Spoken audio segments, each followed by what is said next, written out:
ప్రేక్షక మిత్రులందరికీ కూడాను శుభాకాంక్షలు. సద్గురు జ్యోతిషాలయం నుండి 2025 జూన్ రాశి ఫలితాలని మనము ఈరోజు తెలుసుకోబోతున్నాం. మా ఛానల్ ద్వారా చూస్తున్నటువంటి ప్రతి ప్రేక్షక మిత్రులు కూడా మీ యొక్క అమూల్యమైనటువంటి సమయాన్ని ఇచ్చేసి చూస్తున్నారు కానీ కాస్త like and subscription and share చేస్తే మాకు ఇంకో కొంచెం ఎంకరేజ్మెంట్గా ఉంటుంది. జాతకం అంటే ప్రతి ఒక్కరికి కూడా ఒక భయం. ఈ నెల నాకు ఎలా ఉంటుంది, వ్యాపారం ఎలా ఉంటుంది, ఉద్యోగం ఎలా ఉంటుంది, ఆర్థికంగా ఎలా ఉంటానని ఒక భయం ఉంటుంది. దాన్ని తీసేయడం కోసమే ఈ యొక్క నెలవారీ గోచార గ్రహస్థితులు.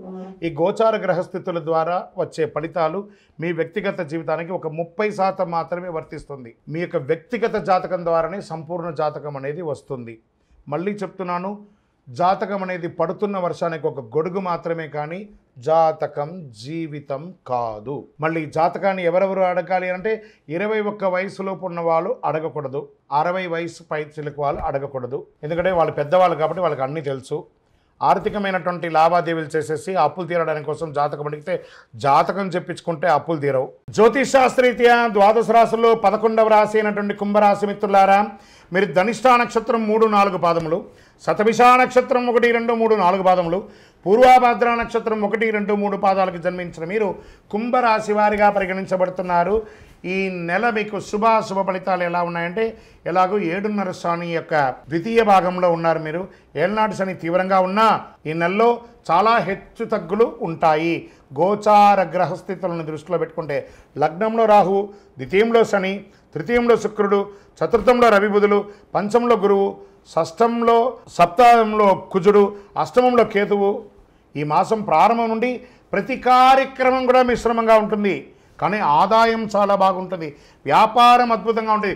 మీరు పుట్టిందే వ్యాపారం కోసం అన్నట్టుగా ఆ వ్యాపారాన్ని ప్రతి క్షణం దాని మీద మానిటరింగ్ చేసి మీ వ్యాపారాన్ని మీరు అభివృద్ధి పరుచుకుంటారు. అంత అద్భుతంగా ఉంటుంది.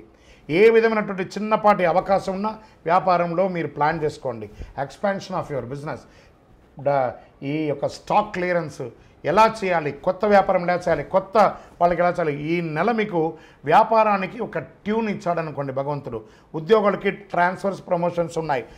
సమ్ టైమ్స్ అకాల ప్రమోషన్లు కూడా, అకాల ట్రాన్స్ఫర్స్ కూడా ఉంటాయి. కష్టానికి తగిన ఫలితం ఉంటుంది. నిరుద్యోగులకు మంచి ఉద్యోగం వస్తుంది. ఏళ్ళనాడు శని వల్ల కొన్ని సమస్యలు ఎదురైనా మనోధైర్యంతో దూసుకెళ్తారు మీరు. భాగస్వామి విభేదాలు, ఉద్రిక్తలు, వివాదాలు ఎదుర్కొంటారు. అన్నదమ్ముల మధ్య, అక్కచెల్లెల మధ్య బంధం కష్టతరం. ఏదో రకంగా బయటపడాలని చెప్పి పైన నవ్వుతూ లోపల నిజమైనటువంటి మీరుగా కనబడుతూ ఉంటారు. ఒక ఆప్యాయత అనేది కనబడకపోవచ్చు, అది జాగ్రత్త పడండి. ఒకానొక సమయంలో అన్నదమ్ముల అక్కచెల్లెలు విడిపోయే అవకాశాలు కూడా ఉన్నాయి. ఆస్తి తగాదాలు కూడా అయ్యే అవకాశాలు ఉన్నాయి. మాస ద్వితీయంలో జాగ్రత్త. బంధు వివాదాలు, నూతన పరిచయాల వల్ల నష్టం వెళ్తుంది. ముఖ్యంగా పితృవర్గీయుల మాట పట్టింపు జాగ్రత్తగా ఉండండి. మన అన్నదమ్ములే కదా, మన అక్కచెల్లెలే కదా, మన తల్లిదండ్రులే కదా, కాస్త ఓపిక పట్టండి. కూర్చొని మాట్లాడుకోండి, సర్దుకుంటుంది అన్నీ కూడాను. 10వ తేదీ తర్వాత వ్యక్తిగత జీవితంలో నిరాశకు గురి అయ్యే అవకాశాలు. మీరు కోరిన మర్యాద, రెస్పెక్ట్ మీకు ఉండకపోవచ్చు ఇంటా బయట. అందుకని అధైర్యపడక్కర్లేదు. కొన్ని రోజులే కదా, మళ్ళీ సర్దుకుంటాం. అతి ధైర్యం పనికిరాదు, అతి ఓపిక పనికిరాదు, అతి పిరికితనం కూడా పనికిరాదు. ప్రేమ వివాహాలు ఈ నెల బెడిసి కొడుతుంది. స్థిరాస్తి వివరాలకి ఈ మాసం అనుకూలమైనది కాదు. మాస ద్వితీయంలో ఎప్పటి నుంచో నిలిచిపోయిన పనులు పూర్తి చేసుకుంటారు. ఇంట బయట గౌరవం పెరుగుతుంది. బంధుమిత్రులతో వివాదాలన్నీ నిదానంగా సర్దుకుంటాయి. రహస్య శత్రువులను గుర్తించి రాజకీయాల నుండి కాపాడుకుంటారు. విదేశాల్లో నివసించేవారు మంచి మార్పులు పొందుతారు. భూములు, రియల్ ఎస్టేట్ క్రయ విక్రయాల్లో జాగ్రత్త. పెట్టుబడి పెట్టేటప్పుడు జాగ్రత్త. మీ సీక్రెట్స్ మీలోనే ఉంచుకొని కానీ ఇతరులకు చెప్పకండి, మా వాళ్ళే కదా అని జాగ్రత్త. అసాంఘిక కార్యక్రమాలు జాగ్రత్త. వివాహేతర సంబంధాలు జాగ్రత్త, దానివల్ల అవమానపడతారు. ఆరోగ్యాన్ని నిర్లక్ష్యం చేయొద్దు. విద్యార్థులకి చాలా ఇది ఒక మంచి సమయం కూడా చెప్పచ్చు. మంచి అవకాశాలు వస్తున్నాయి, మార్పులు వస్తున్నాయి.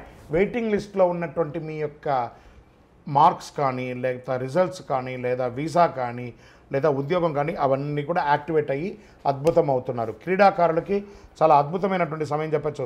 రాజకీయ నాయకులకి కాస్త మిశ్రమం అండి. ప్రజాక్షేత్రంలో వెళ్ళేటప్పుడు నోరు అదుపులో పెట్టుకోవడం మంచిది. తస్మాత్ జాగ్రత్త. షేర్ మార్కెట్ మిశ్రమం. మీడియా రంగం వారికి మిశ్రమం. ఐటీ రంగం వారికి కాస్త ఆశాజనకం. అదృష్టం రోజులు జూన్లో 1, 3, 7, 9, 13వ తారీఖులు బాగుంటాయి. అదృష్ట సంఖ్యలు 3 మరియు 7 బాగా ఉంటుంది. చంద్రాష్టమం 4వ తారీఖున 7:35 నుండి 6వ తారీఖున 8:06 రాత్రి వరకు చంద్రాష్టం ఉంటుంది, జాగ్రత్త. ఆదిత్య హృదయం వినండి, విష్ణు సహస్రనామ పారాయణం చేయండి, సుదర్శన మహాయంత్రాన్ని ప్రార్థన చేయండి. పేద విద్యార్థులకి బట్టలు కానీ పుస్తకాలు కానీ ఇవ్వండి. మీ ఇష్ట దైవంలో కులదైవం దగ్గరికి పోయి మీ వయస్సు ఎంత ఉందో అన్ని దీపాలు వెలిగించండి. 48 రోజులు పూజ చేసినటువంటి అతి శక్తివంతమైనటువంటి కరుంగాలిమాలను ధరించండి. ఆరోగ్యంగా, ఐశ్వర్యంగా, విజయంగా, అద్భుతంగా ఉంటారు. ఇంకనూ మీ యొక్క వ్యక్తిగత జాతకానికి కింద కనబడుతున్నటువంటి నెంబర్కి పేరు, date of birth, time of birth, place of birth WhatsApp చేయండి. ఇంకనూ మీరందరూ కూడాను ఆయురారోగ్య ఐశ్వర్య భోగభాగ్యాలతో ఉండాలని అఖిలాండ కోటి బ్రహ్మాండ నాయకుడు శ్రీ ధర్మశాస్త్ర అయ్యప్ప స్వామి వారిని ప్రార్థిస్తున్నాం. మీరు తిరుపతికి వచ్చినప్పుడు అయ్యప్ప స్వామి వారి 18 అవతారముల దేవాలయాన్ని బ్రహ్మశ్రీ డాక్టర్ చంద్రమౌళి గురుస్వామి గారు నిర్మించి సమాజానికి అంకితం ఇచ్చారు. జీవకోణ అనే ప్రాంతంలో తిరుపతిలో రైల్వే స్టేషన్ నుండి బస్టాండ్ నుండి 3 కిలోమీటర్ల దూరంలో ఉంటుంది. రండి, దర్శనం చేసుకోండి, అనుగ్రహం పొందండి. విజయోస్తు. వందే మాతరం, వందే మాతరం, వందే మాతరం.